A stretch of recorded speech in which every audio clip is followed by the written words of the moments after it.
Greetings everyone, welcome back for today's daily match. Today I'm going to bring you guys a game that was supposed to be easily obtainable, but it just became a rare commodity for some reason, unfortunately. I'm going to try to explain why, but let me present the players first. Here you have the light blue Zerg is Leenock.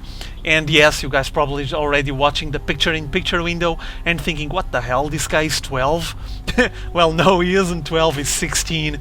And he got qualified for the Season 2 of the GSL. I'm pretty sure some of you saw him playing there. Quite a good Zerg player, obviously he will evolve with time, but still a very good Zerg player. And he's still not part of any team, but from what I heard, there was several teams scouting him on the GSL, trying to check out if he was interesting of joining a team. So I'm pretty sure he will be teamless, not for long. Pretty soon he's gonna have his own professional team and play professionally Starcraft 2, I would say. And he's facing here against one of the finest Protoss players playing this game at the moment, NEXGenius. He already won the BlizzCon 2010, as you guys saw. He also been on the GSL Season 1, now on Season 2. He's still playing, he's on the round of 8. Very impressive Protoss player, like I said. And he's also an old Brood War veteran. He played on Team CJ Entus and transitioned into Starcraft 2. So what we have here is a face-off between two GSL 2 players. Very effective, very good players here. And this match, from what I checked, was played on one of the days they had off between the rounds of the GSL. Why do I say this? Well, because I received this replay through a person that enjoys watching my replays on the YouTube channel, and this is from the Gisado King of the Hill, and that person knows that I follow the Gisado King of the Hill. So he just sent me the replay, and I call it a rare commodity because since Gisado got the contract and is now working for GomTV, and it has his own website where he makes the live stream and all of that, well, we didn't have any more replay packs anymore, which is very unfortunate. I'm still waiting for Gisado to say something or to start releasing the replays, because he has a lot of people complaining about it on his own forum, and his live stream is kinda hard to check, kinda hard to watch outside of Korea.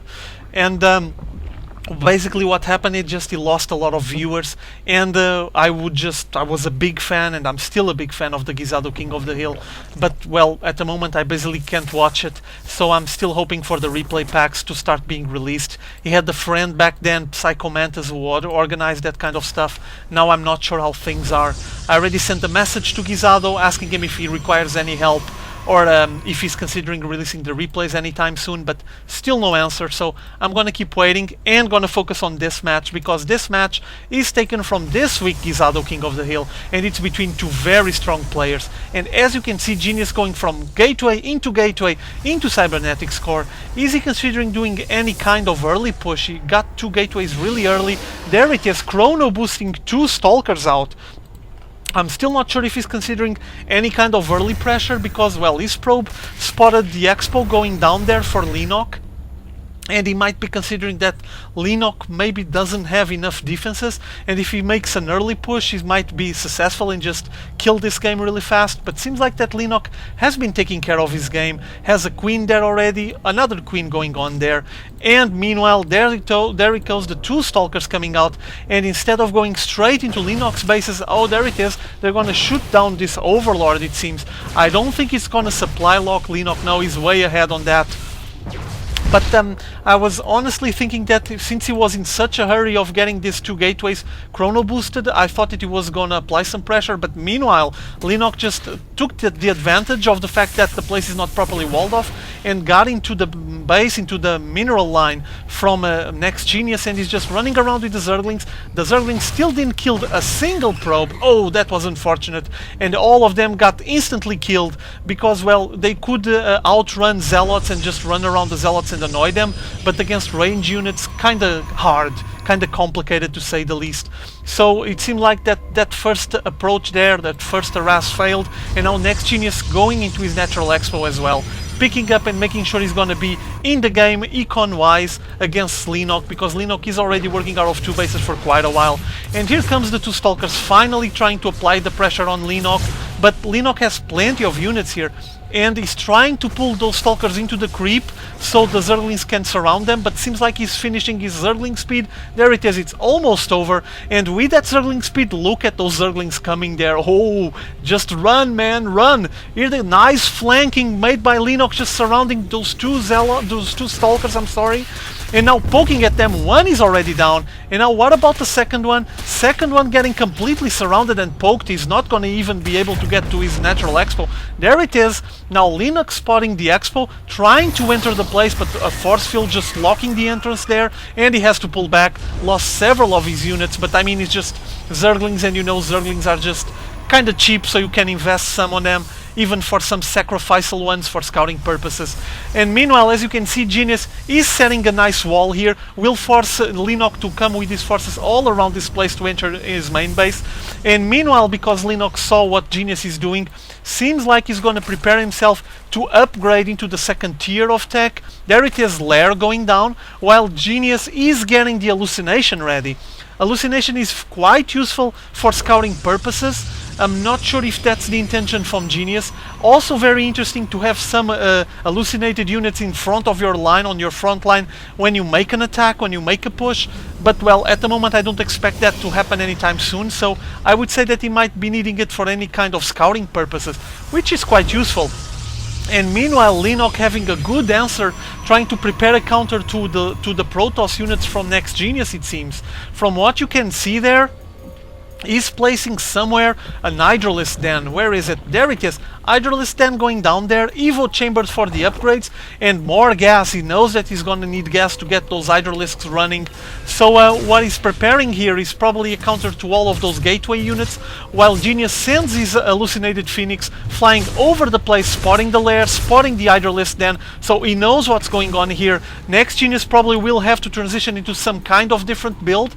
Because if he keeps sustaining his gateway units, it might not be very successful, especially because the Hydralisks have a lot of DPS and are very effective against gateway units. And Leenock, meanwhile, getting a second hatchery on his natural expo, so he is pleased with what he has at the moment. Static defenses getting ready, and now I think he's going to start pumping Hydralisks out of that Hydralisk Den. 5 already coming out, Zerg missile attack, and the Groove Spines, which is the range increase for the Hydralisks. So Leenock transitioning into those Hydralisks, and Genius has to do something about it. This unit composition that he has at the moment, he won't cut it, I would say. He already has one upgrade on the attack here, as you guys can see, but those Hydralisks are fairly dangerous. They are effective against gateway units. And seems like we're going to have a push coming down. Here it is. Stalkers advancing on the front line, poking at that Zergling, removing the control from the Xel'Naga watchtower, and now a second Hallucinated Phoenix advancing not into the north, not into the main bases from Leenock. I think he wants to make sure that there's no hidden expos around this place, and meanwhile he just pulled back, waiting for more reinforcements, and Genius assembling a big army here. But meanwhile, every time he pulls back and he doesn't advance into Leenock's base, he's just allowing him to get more and more Hydralisks, and look at the amount of Hydralisks he already has there. Here he comes, pushing, coming, get ready, blink for the Stalkers is almost ready as well. And there it is, two spine crawlers advanced and just playing some static defense, poking at those Stalkers. And Genius has to hold. He knows the unit composition from Leenock, I would say. He knows that there will be a lot of Hydralisks, and he's still in transition, finally now getting a robotics facility, so he might be considering preparing something else. But meanwhile, seems like that Leenock won't be holding for anything. He's gonna advance, one attack upgrade with range as well, shooting all of those Stalkers down, shield going up with force field, splitting the units. Nice split there with a lot of Hydralisks on the back not being able to shoot anything, just grinding down most of those Hydralisks. Keep in mind that the Hydralisks are fairly fragile. They have 80 HP, just fairly squishy, and if you left them alone they might get completely destroyed. But facing these gateway units, I think they're going to be pretty effective, especially because they already have upgrades. And here comes some Zerglings to lead the charge and be ahead of those Hydralisks, to be the first line, and allowing the Hydralisks to stay on the back doing their range DPS. There it is, shooting all of those NEXGenius Stalkers. Look at how NEXGenius is just microing these weak stalkers to the back, but he doesn't have enough. Look at how fast they go down facing this Hydralisk here. And as you can see on the minimap, there's already more Hydralisk reinforcements incoming. There they are, Zerglings and Hydralisks advancing into the Natural Expo, shooting everything down. Oh, focusing fire and sniping that robotics facility. Not good. No more Immortals or Colossi coming out of there, that's for sure. And now shooting what's left of NEXGenius forces, while more Hydralisks coming from the back. Nice move here by Leenock, applying a lot of pressure into NEXGenius forces, and he doesn't have much of a defense anymore, getting all of his buildings destroyed, and he's trying to pull Leenock into coming close to the photon cannons, and he just leaves. Damn, he must be happy. He didn't even GG out of the match. Nice pressure applied by Leenock, and this Hydralisk just came out to be completely invaluable, just very effective against these gateway units, like I was commenting early on. And well, I guess that NEXGenius just paid for the fact that he wasn't able to transition or assemble a proper force to fend off this big Hydralisk wave. Leenock was even picking up his third base already, still not working from it. And with these two mass hatcheries here, just mass producing everything that he needed, basically it was Hydralisks, he just took the game. Okay, so hope you guys enjoyed this match. See you all later, have fun.